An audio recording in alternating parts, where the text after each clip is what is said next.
This is Inside Indiana Business Radio on demand for Friday, May 12, 2023. I'm Gary Dick. Community Health Network, which lost $161 million last year, plans to cut an unspecified number of jobs through a workforce restructuring. The Indianapolis-based health system confirms that it is taking the, quote, unfortunate and necessary step of making job cuts. It did not say how many jobs would be lost or how many of them would be in patient care. Community Health is the third largest hospital system in the region by number of beds. It says it is taking the step in the face of shrinking reimbursements, the rising cost of labor and supplies, and a new state law signed by Governor Eric Holcomb that is pressuring large hospitals to lower prices. Eli Lilly and Company has allocated an additional $50 million to its now $300 million social impact venture capital portfolio. The company says it reflects a commitment to going beyond the medicines it makes to impact patients and society through for-profit investments by 2030. Entrepreneur Beth McCarthy Smith is raising a glass to what she calls a healthy cocktail.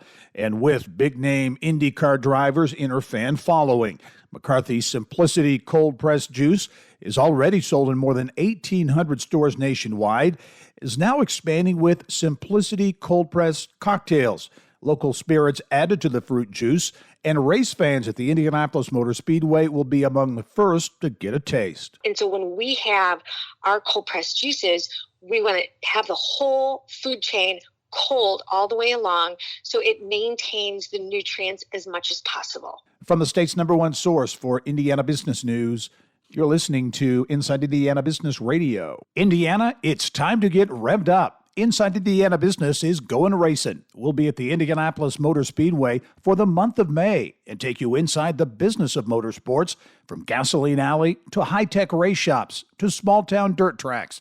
We'll explore what fuels a billion-dollar industry in the state. Join the entire Inside Indiana Business team from the world's greatest race course for Business at the Brickyard, brought to you by Purdue University. It's checkered flag coverage you won't want to miss. A just-released report suggests River Ridge Commerce Center in southeast Indiana has hit new milestones in terms of impact. The report notes $27.5 million in investment in local infrastructure last year and a more than $2.7 billion economic impact throughout southern Indiana. Last year, River Ridge says it directly employed nearly 12,000 workers, a 15% increase over the previous year. Morgan County officials are moving forward with a planned $72 million judicial campus, part of a decades-long effort to replace the county's 166-year-old courthouse with a modern, multi-purpose facility. A groundbreaking ceremony is scheduled Monday in Martinsville for a $45 million court building that will be constructed adjacent to the county's current administration building and effectively replace the existing courthouse, which was built in 1857.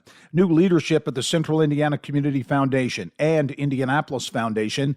Jennifer Bartenbach has been named as the next CEO at CICF, while Dr. Lorenzo Esters is the next president at the Indianapolis Foundation.